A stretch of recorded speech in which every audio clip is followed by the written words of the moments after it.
Mga kaibigan, mga kababayan, maligayang pagbabalik po muli sa ating YouTube channel. Pinas Balita muli po maghahatid ng pinaka-latest na weather update sa lagay po ng ating panahon. Nakataas pa rin po tayo ngayon sa storm wind signal number 4 hanggang number 1 mga kaibigan sa ilang bahagi po ng North Luzon.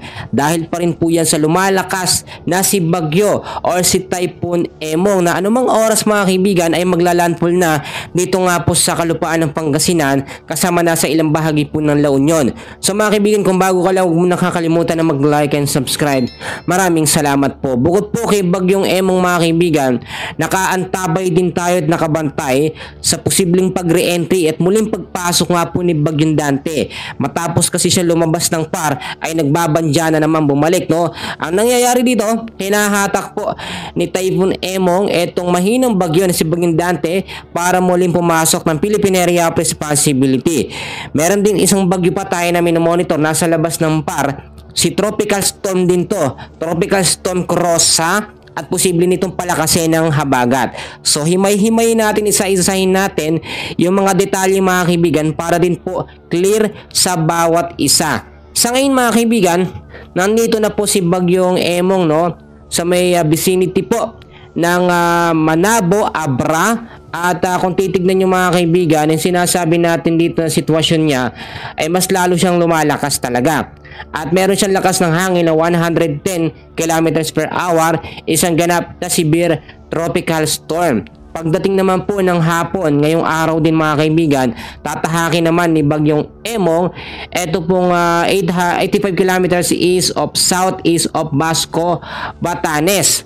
At unti-unti naman na yan lalabas ng ating Philippine Area of Responsibility, tapos pahina ng pahina hanggang maging isang ganap na tropical depression.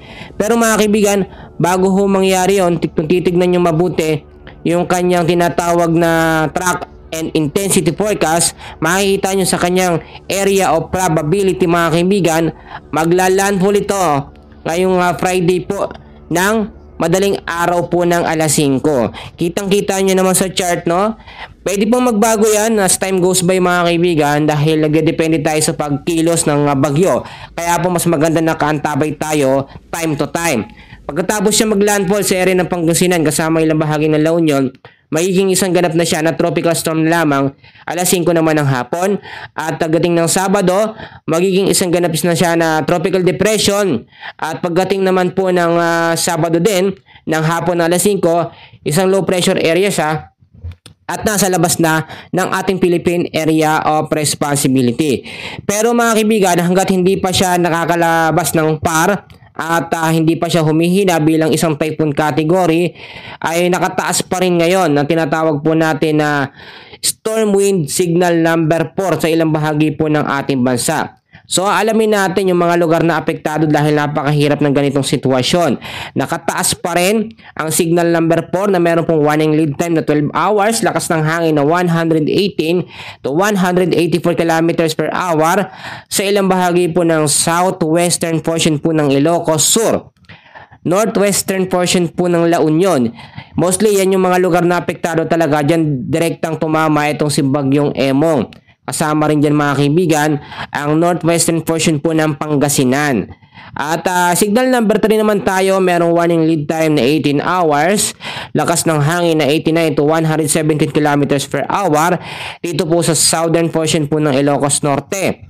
At kung titignan nyo mga kaibigan, kasama rin dyan ang ilang bahagi po ng Ilocos Sur, dalas po ng La Union, northern at western portion po ng Pangasinan. Kasama rin sa apektado ng signal number 3 ang Abra, western portion po ng Mountain Province. Kasama rin ang western portion po ng Benguet. Signal number 2 naman, warning lead time 24 hours, lakas ng hangin 62 to 88 km per hour. Dito naman sa ilang bahagi ng Ilocos Norte, dares po ng Pangasinan, Apayao, Kalinga, dares ng Mountain Province, Ifugao, dares ng Benguet, Babuyan Islands, northern and western portion po ng mainland Cagayan. So yung mga lugar na yan, kahit sabihin nyo sa signal number 2, yung hangin na maidudulot niyan, kayang-kayang magpaangat ng bubong, no? Kaya yung mga light materials na gamit natin sa bahay, mas maganda, doblehin natin. Yung mga nakapako, i-secure natin na hindi po aangatin ng bubong na yan, mga kaibigan. Storm wind signal number 1 naman tayo na merong 36 hours na warning lead time, 39 to 61 kilometers per hour lakas ng hangin. Sa Batanes ho, the rest ng Cagayan, western at central portion po ng Isabela. At bukod dyan, mga kaibigan, kasama rin, no, ang Quirino, the rest po ng Nueva Vizcaya, the rest ng Zambales, northern portion ng Bataan, Tarlac, northern portion ng Pampanga, at ang western central portion ng Nueva Ecija.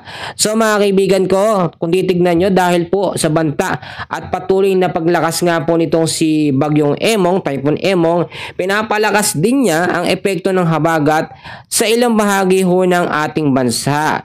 So ngayon, mabilisan natin mga kaibigan, no? Kahit meron pa tayong chinecheck dito na isang bagyo, si Bagyong Dante, no? Dahil nagbabadya na naman pumasok. So ito muna, tignan muna natin sa Bagyong Dante. Si Bagyong Dante, nakalabas naman na ng ating Philippine Area of Responsibility, pero bigla siyang nag-recurve, no? Pabaligtad yung kanyang direksyon. Pabalik, mga kaibigan.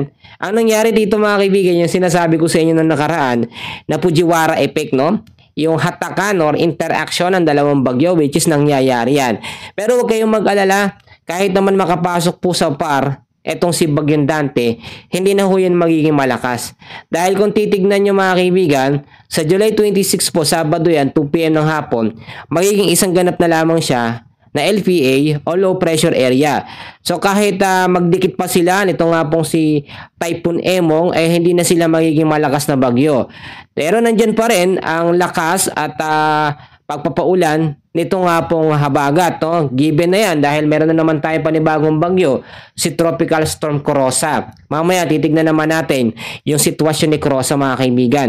Eto ho, no, dahil sa banta at pagpapaulan, pananalansa ni Typhoon Emong, nakataas po ngayon, no, ang heavy rainfall outlook natin. Ngayong araw, mga kaibigan, in-expect po ang 50 to 100 mm sa dami ng ulan sa Cagayan, Kalinga, Apayao, Isabela, Nueva Vizcaya at Nueva Ecija. So 50 to 100 mm, mga kaibigan, medyo madami rin yan. So mas maganda maging handa tayo. 100 to 200 mm sa dami ng ulan sa Ilocos Norte, sa Abra Mountain Province at sa Ifugao. Meron din tayo na 200 mm sa dami ng ulan sa Ilocos Sur, La Union, Pangasinan, Zambales at Benguet. At pagdating naman po ng Sabado ng hapon, 50 to 100 mm sa dami ng ulan sa Ilocos Sur, Abra Mountain Province at Kalinga. At meron ding 100 to 200 mm sa dami ng ulan sa Ilocos Norte, Apayao, Batanes at Cagayan. So yan yung dami ng ulan na dulot po nitong si Typhoon Emong, no? Pero tignan naman natin yung mga dami ng ulan, dulot naman ng habagat na pinalakas ni Bagyong Dante, pinapalakas at posibleng palakasin pa by next week ni Tropical Storm Kurosa, yung bagyong nasa labas, at the same time pinapalakas din ni Bagyong Emong. Dahil pa rin sa banta ng habagat, inasahan pa rin natin ngayong araw ang 50 to 100 mm sa dami ng ulan sa Metro Manila, Bulacan, Rizal, Quezon, Aurora, Quirino, Oriental Mindoro, Palawan, Marinduque, Romblon, Camarines Norte, Camarines Sur at Albay. 100 to 200 mm sa dami din ng ulan sa Pampanga, Cavite, Batangas, Tarlac at Laguna. 200 mm sa dami ng ulan din sa Bataan po at Occidental Mindoro. So kung napansin nyo, mga kaibigan, talagang inabutan tayo ng buong week na ito. Sobrang tuloy-tuloy yung pag-uulan. Marami tayong mga kababayan na hanggang ngayon ay lubog po sa pagbabaha. So para din makatulong tayo sa bawat isa, mga kaibigan, ang gawin natin, no, ipanalangin natin na yung mga bagyong mabubuo ay lumihis or magbago ang direksyon. Very powerful ng panalangin natin sa Diyos. Talagang naririnig niya po yung mga ganitong sitwasyon. At magagawa din natin, no, ay maglinis tayo ng kapaligiran, mga basura, kasi yun talagang number 1 cause ng mga pagbabaha dahil bumabara sila sa mga drainage system natin. So mga kaibigan ko, kung titignan nyo din, no, ay in-expect pagdating naman ng Agosto, eto na naman tayo. Actually, yung Agosto talaga, dyan po yung peak ng bagyo. In-expect ang dalawa, hanggang 4 na bagyo ang posibleng muling mabuo sa loob ng ating parin. Ipagpray natin yung mga bagyo na yun ay mahihina lang po. So ngayon, yan muna ang pinaka-latest natin sa lagay ng ating panahon.